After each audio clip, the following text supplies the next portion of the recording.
termasuk daripada pemuliaan orang-orang yang memiliki kemuliaan di tengah kaumnya. Seperti misalkan Abdullah bin Salam, pemimpin dari kaum Yahudi.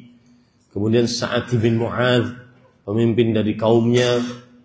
Kemudian Abu Sufyan. Makanya ketika penaklukan kota Mekah tahun ke-8 Hijriah, maka Rasulullah SAW bersabda, Man dakhala baita Abi Sufyan fahuwa amin. Barang siapa yang masuk ke dalam rumah Abu Sufyan, maka dia aman. Cara memuliakannya adalah dengan mendahulukan mereka dibandingkan selain mereka, mengangkat kedudukan mereka, memperlihatkan martabat mereka di hadapan orang lain. Nah, ini termasuk akhlak Islam yang harus dikerjakan oleh kaum muslimin. Kemudian Imam An-Nawawi rahimahullah, ulama Islam bermadzhab Syafi'i, Yahya bin Syaraf An-Nawawi menyebutkan di dalam kitab Riyadhus Shalihin, setelah menyebutkan bab, beliau menyebutkan ayat-ayat Al-Quran yang menunjukkan kepada bab tersebut. Ayat yang pertama adalah surat Az-Zumar ayat 9. Qala Allah Ta'ala, Qul hal yastawil ladhina ya'lamun wal ladhina la ya'lamun, innama yatadhakkaru ulul albab. Katakan wahai Muhammad sallallahu alaihi wa ala alihi wasallam, hal yastawil ladhina, apakah sama orang yang berilmu dengan orang yang tidak berilmu? Hal di sini, apakah ini pertanyaan littaqrir, kata para ulama, wa ma'nahu nafi, pertanyaan untuk menetapkan, dan maknanya adalah tidak ada. Ya, maknanya adalah peniadaan. Coba kita letakkan kata-kata tidak ada. Katakanlah wahai Muhammad SAW, tidak ada yang sama antara orang berilmu dengan orang yang tidak berilmu, atau tidak dapat disamakan antara orang yang berilmu dengan orang yang tidak berilmu. Nah, ini maknanya. Hal yastawil ladhi. Hal itu adalah alat untuk bertanya, ada tu soal, alat untuk bertanya di dalam bahasa Arab. Apakah artinya?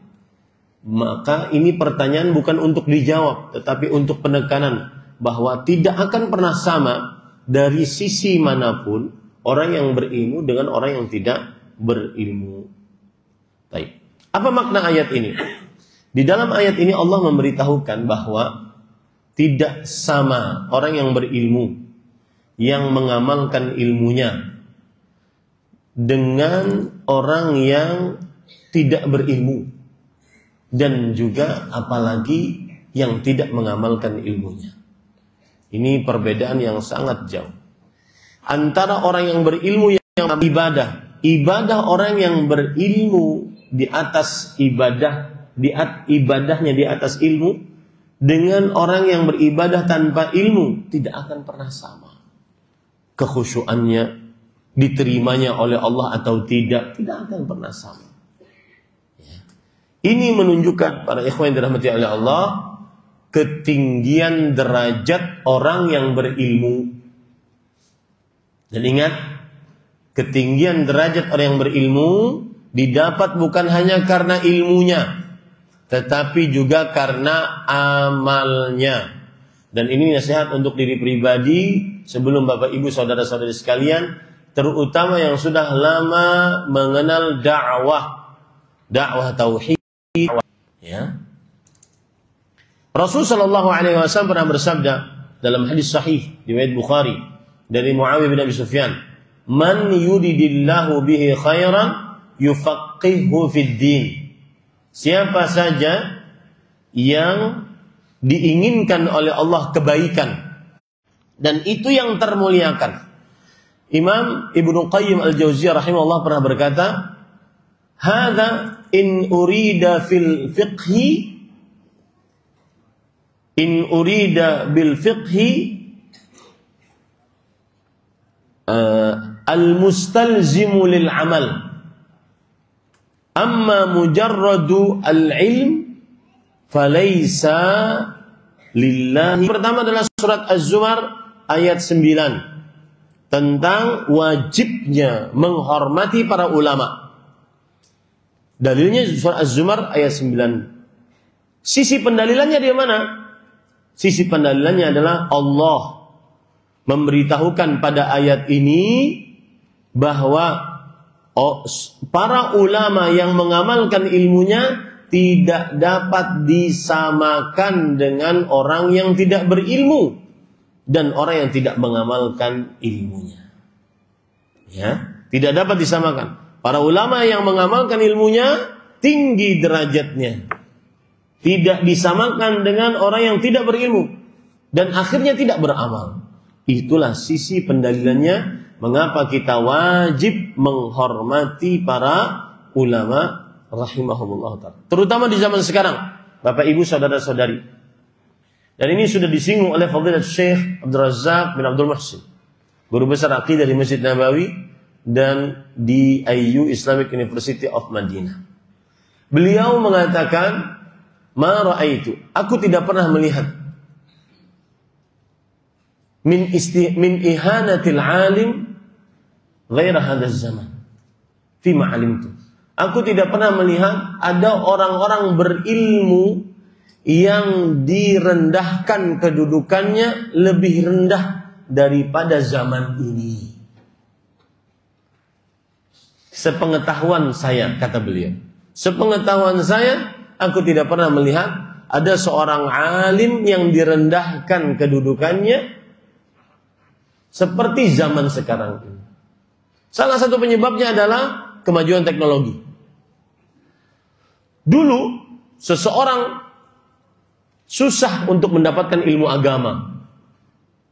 Kasakan duduk bersimpuh belasan tahun, puluhan tahun di hadapan syekh, menyetor hafal Al-Quran, belajar ilmu waris, belajar ilmu hadis, harus mengatur waktu, duduk, nggak merasakan itu.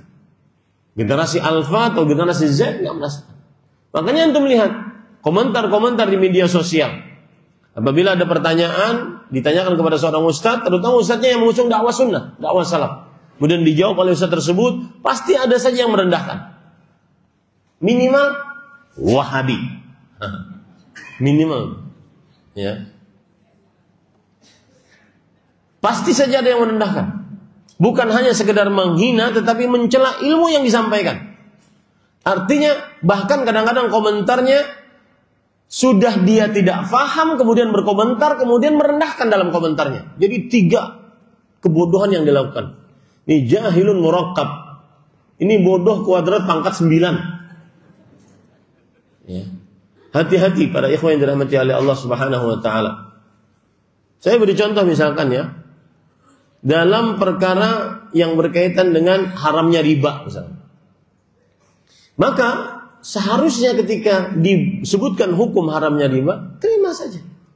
Jangan kemudian merendahkan yang mengharamkan, apalagi dia sebutkan dalil dari Al-Quran, hadis Rasul, dan seterusnya. Haramnya pinjol untuk judol. Pinjol untuk judol. Maka harus disebutkan, setelah dijawab dengan berdasarkan dalil dari Al-Quran, hadis Rasul SAW, terimalah nasihat tersebut. Jika Anda termasuk orang yang di dalamnya, maka bertakwalah kepada Allah, berusahalah untuk tidak melakukannya. Setelah itu bertobatlah kepada Allah. Jangan kemudian berkomentar merendahkan orang yang memberikan ilmu yang menghantarkanmu ke dalam surganya Allah Subhanahu wa taala. Hati-hati para ikhwan. Ini banyak terjadi perendahan derajat berdasarkan kitab dari kitab Riyadhus Shalihin. Antum silakan cek syarahnya tentang ayat ini atau bab ini, akan keluar semua. Satu kali klik keluar semua. Tanya ChatGPT, keluar semua. Akhirnya orang mudah belajar. Oh ini ceramahnya Ustaz dari sini. Berarti mungkin dia pakai ChatGPT. Satu hal yang kita bisa ambil dari ayat yang tadi surah Az-Zumar ayat 9 adalah menghormati para ulama. Sisi pendalilannya bagaimana? Karena tidak sama kedudukan seorang alim yang mengamalkan ilmunya. Ingat ya, alim mengamalkan ilmu, bukan hanya alim saja. Alim mengamalkan ilmunya dengan orang yang tidak alim. Dan kemudian setelah belajar, amalkanlah. Terutama saat di rumah sendirian. Jadikan tantangan selalu. Kalau di dalam rumah, lebih banyak ibadahnya. Tadi saya di masjid sebelumnya, kita ada pembicaraan bahwa semestinya kalau seandainya seorang imam, maka harus memperhatikan jamaah yang di belakang. Terutama salat maghrib yang setelahnya ada kajian. Maka imam, jangan kamu lihat, jangan kamu cari lelaki saleh, wanita salehah di masjid. Semuanya saleh kalau sudah di masjid. Nanti kalau di rumah, lihat semuanya. Ya, lepas peci, pas jenggot. Semua ditonton kalau sudah di rumah. Tidak ada batasan-batasan kalau sudah di rumah. Hati-hati. Aturan semakin tersembunyi, semakin dia ahli. Akhlak itu apa, Pak? Akhlak itu pengertiannya adalah sajiyah wa tabi'ah tanba'ithu minhal af'al biduni fikrin wa rawiyah. Dia adalah sifat tabiat di dalam kalbu yang menghasilkan perbuatan-perbuatan tanpa harus berpikir panjang. Itu namanya akhlak. Dia bisa akhlak buruk, akhlak jelek, akhlak baik. Ada kebiasaan orang kalau sudah bersendirian, dimanapun dia berada, di rumahnya, di kamarnya, di hotelnya, di mana saja, di safarnya, pasti maksiat. Maka hati-hati para ikhwah. Usduq ma'allah. Ini juga harus kita tanamkan. Jujurlah iman kepada Allah Subhanahu wa taala. Sungguh sangat mudah berpura-pura di zaman sekarang. Apalagi zaman sekarang semuanya jadi konten kreator. Ya, bahkan ikhwah-ikhwah yang sudah ngaji jadi konten kreator. Mudah beramal. Terutama saat sendirian. Saya beri contoh nih ya. Kalau antum sholat ini, nanti sholat zuhur kan, ada sholat ba'diyah 2 rakaat di tengah orang banyak. Agar benar-benar menjaga keikhlasan tadi, maka nanti kalau sudah sampai di rumah, silahkan kerjakan sholat 2 rakaat. Karena pengertian ikhlas adalah istiwa'u a'malil abdi fil zahir wal batin. Samanya amalan seorang hamba saat di tengah orang banyak ataupun saat sendirian. Ya, saat di tengah orang banyak ataupun saat sendirian. Sebagian ikhwah tadi ketika duduk di masjid nunggu sambil baca Quran. Tapi itu tidak dia lakukan saat di rumah. Maka bayar itu. Karena kan kita takut. Kalau buka macam-macam kelihatan samping kanan samping kiri nih. Maka kerjakan itu saat di rumah. Agar benar-benar usduq ma'allah. Berilmu dan ahli amal. Terutama juga ini nasihat saya untuk para ikhwah dan akhwat yang baru-baru berhijrah. Hati-hati dengan komunitas-komunitasmu. Silahkan berteman. Komunitas futsal, komunitas gym, komunitas reading, komunitas macam-macam. Para perempuan komunitas anggrek, komunitas macam-macam komunitasnya. Ya, silahkan berteman. Tapi ingat, bukan itu tujuan berhijrah. Apalagi kalau sudah di komunitas bikin video angle sana, angle sini. Kemudian seakan-akan hangat sekali duduk sama ustaz. Itu bukan hijrah. Hijrah itu nuntut ilmu dengan rutin dan berusaha mengamalkan. Ya, sedekat apapun engkau dengan ustadzmu, apalagi ustaz-ustaz kondang, maka tidak akan bermanfaat kalau seandainya tidak menghadirkan ilmu yang bermanfaat dan amal yang saleh. Tidak menambah ilmu yang bermanfaat dan tidak menambah amal saleh, tidak akan manfaat. Ya, yang paling utama sekali lagi di mana? Saat kita di mana? Di rumah masing-masing. Itu adalah pertaruhan kita. Itu adalah tantangan sendiri. Dengan catatan, setelah banyak beramal saleh di rumah, jangan bikin status. Tidak ada jepretan video atau foto, walau sekilas. Sudah baca surat Al-Baqarah di dalam bulan Ramadan, kemudian foto mushaf kecil sedikit. Indahnya menyelesaikan surat Al-Baqarah. Wa an Abi Mas'ud Uqbah bin Amr al-Badri al-Ansari radhiyallahu anhu qala Rasulullah sallallahu alaihi wa ala alihi wasallam ya ummul qauma aqra'uhum li kitabillah fa in kanu fil qira'ati sawa fa a'lamuhum bis sunnah fa in kanu fis sunnati sawa fa aqdamuhum hijrah fa in kanu fil hijrati sawa fa aqdamuhum sinnan wa la ya ummanna ar-rajulu ar-rajula fi sultan illahu fa aqdamuhum silman badalan sinnan aw islaman wa fi riwayah ya ummul qama aqrahum li kitabillah wa aqdamuhum qira'atan fa in kanat qira'atuhum sawa fa ya ummuhum aqdamuhum hijrah fa in kanu fil hijrati sawa fal ya ummuhum akbaruhum sinnan. Artinya dari Abu Mas'ud Uqbah bin Amr al-Badri al-Ansari radhiyallahu anhu. Abu Mas'ud kunyah namanya Uqbah bin Amr Al-Badri. Kenapa disebutkan kalau seandainya ikut perang Badar, kenapa disebutkan Al-Badr? Nah, ini keistimewaannya.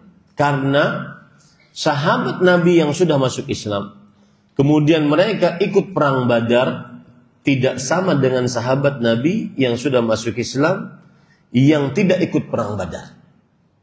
Apalagi kalau belum masuk Islam dan tidak ikut perang Badar. Karena yang ikut perang Badar dijanjikan ampunan oleh Allah Subhanahu wa taala. Ya, dijanjikan ampunan oleh Allah Subhanahu wa taala. Mau dia mati di perang Badar atau tidak mati, maka dijanjikan ampunan oleh Allah Subhanahu wa taala.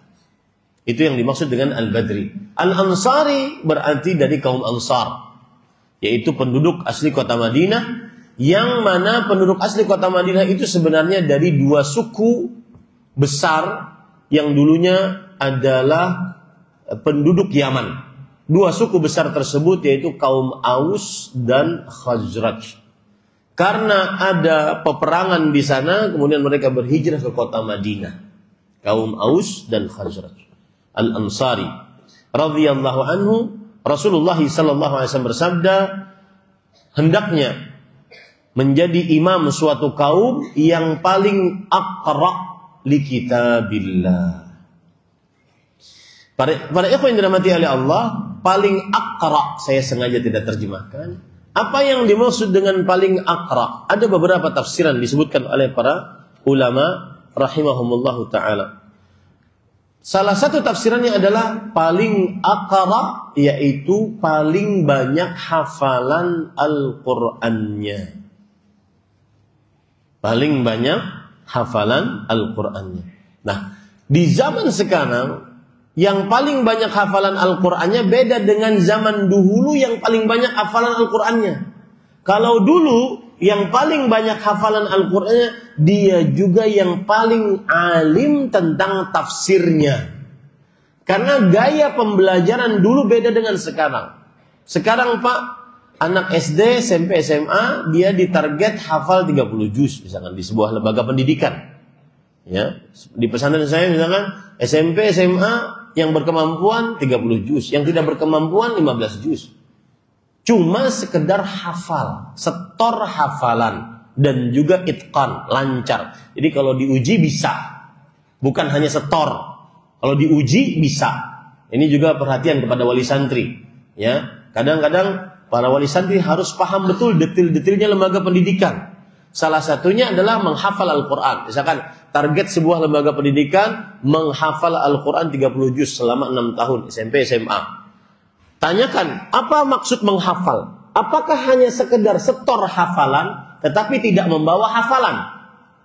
Dia sudah setor hafalan 30 juz, iya oke. Tapi ketika diuji nggak lancar Ustaz hafalannya. Nah, itu baru berarti baru apa? Setor hafalan Al-Quran sebanyak 30 juz. Adapun yang itqan hafalan Al-Quran, dia berarti bisa menghafal Al-Quran secara hafalan, Allah adil qalb bahasa Arabnya, secara hafalan dari mulai Al-Fatihah sampai An-Nas. Bisa diuji satu kali duduk. Nah, itu baru namanya penghafal Al-Quran. Makanya di pesantren saya dibedakan yang sudah setoran 30 juz dengan yang bisa itqan 30 juz Al-Quran apa? Bisa satu kali duduk atau sehari atau 2 hari. Santri pertama saya 1 hari. Dari mulai habis subuh sampai habis maghrib. 30 juz. Tajwidnya jalan, makhrajnya juga dilakukan. Nah, itu baru benar-benar penghafal Al-Quran. Adapun yang dilakukan oleh anak-anak bapak, ibu yang sudah hafalannya dalam laporan kan biasa ada. Hafalannya sudah 10 juz. Hafalan apa nih? Setoran. Belum tentu membawa apa? Hafalan. Berarti masih tugasnya itu. Nah, itu pembelajaran di zaman sekarang. Pembelajaran dulu enggak.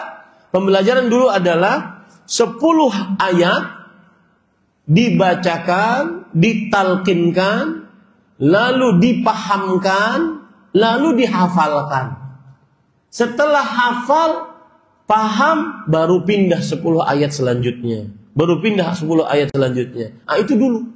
Makanya disebutkan di dalam hadis ini, aqra'uhum likitabillah.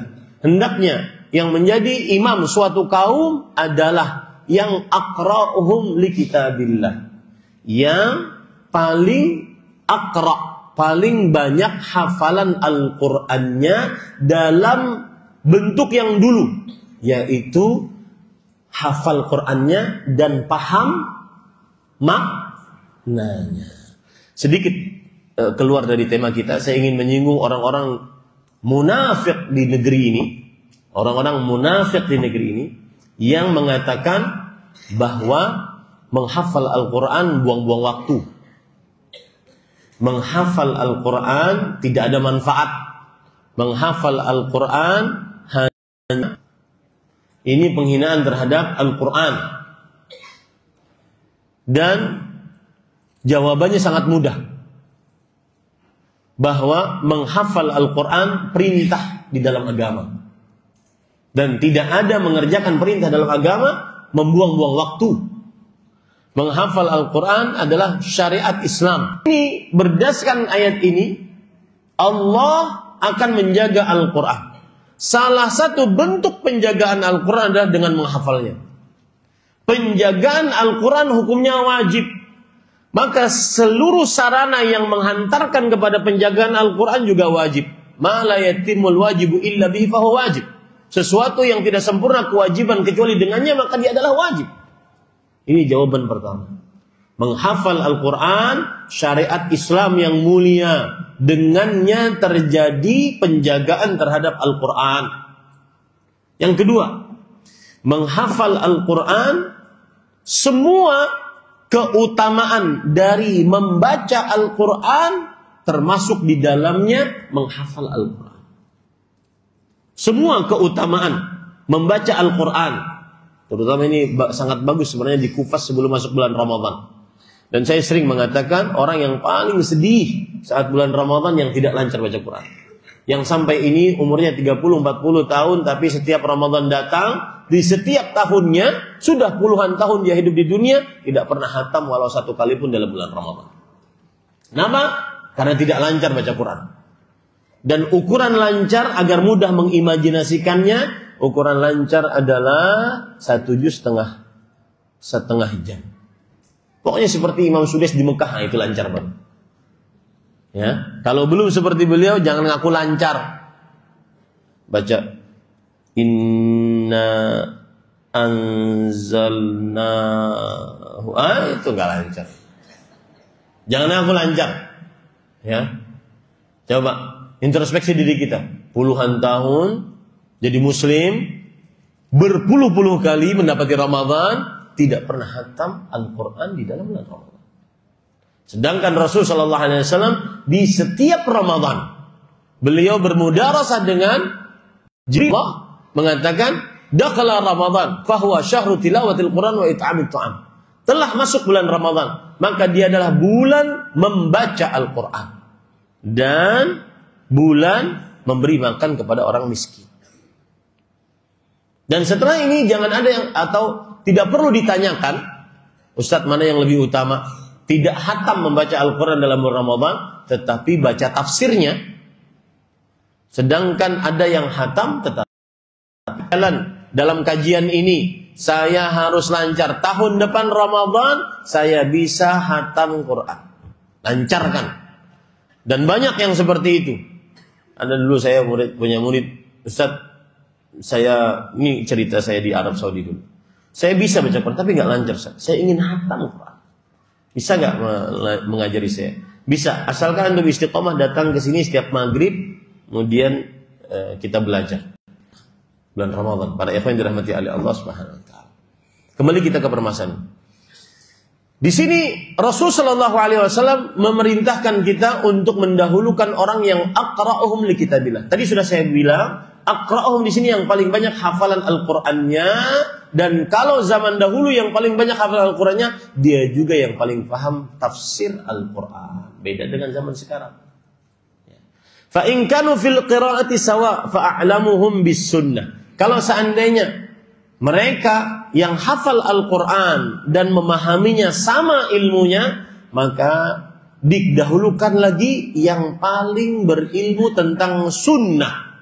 Sunnah di sini maksudnya adalah hukum-hukum Islam.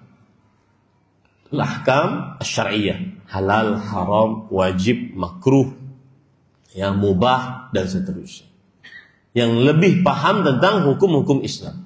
Itu derajat yang kedua. Jadi yang pertama yang paling hafal Quran, dan hafal di sini maksudnya lebih utama kalau seandainya dia tahu tafsirannya. Yang kedua berarti yang kedua lebih tinggi ya. Yang kedua lebih tinggi adalah yang lebih paham tentang sunnah. Sunnah yang dimaksud di sini hukum-hukum Islam, halal, haram, wajib, mubah, mandub, makruh, haram dan seterusnya. Fa in kanu fi sunnati sawa fa aqdamuhum hijratan. Maka kalau seandainya di dalam ilmu sunnahnya sama, yang paling dahulu berhijrah. Hijrah yang dimaksud adalah apa? Yang berhijrah dari kota Mekah ke kota Madinah. Karena bagaimanapun para ikhwah, yang lebih dahulu beriman lebih afdal daripada yang terlambat. Ya. Yang lebih dahulu berhijrah lebih afdal daripada yang terlambat berhijrahnya. Fa in kanu fil hijrati sawa, kalau seandainya di dalam hijrahnya sama, fa aqdamuhum sinnan, maka yang lebih tua umurnya. Nah, ini terdapat pelajaran menarik bahwa lebih mendahulukan yang tua yang berilmu dan beramal banyak. Yang tua, yang berilmu dan beramal banyak. Kemudian Rasulullah SAW bersabda, dan janganlah seseorang menjadi imam bagi orang lain di daerah kekuasaannya. Makanya nih, saya bukan orang sini, sedangkan di sini ada imam tetap. Maka yang paling cocok untuk jadi imam siapa? Imam tetapnya. Itu yang paling afdal. Kecuali imam tetapnya meminta saya untuk jadi imam. Nah, itu beda lagi lainnya. Ya, seperti itu. Kemudian lanjutan hadisnya, dan janganlah ia duduk di rumah seseorang atas pemuliaannya kecuali dengan izinnya. Ya, kecuali dengan izin. Baik. Hadis riwayat Muslim. Hadisnya berarti sahih. Kemudian dalam lafaz yang lain, yaitu ada tambahan lafaznya yang paling dulu masuk Islam. Ya, jadi setelah paling banyak hafalannya, paling banyak sunnahnya, paling berilmu sunnahnya, kemudian yang paling dulu masuk Islam, paling dahulu berhijrah, kemudian paling tua. Nah, paling tua ini gantiannya yang paling dulu masuk Islam. Apa pelajaran-pelajaran yang kita bisa ambil dari hadis ini? Pelajarannya adalah mendahulukan orang yang berilmu. Satu. Karena disebutkan yang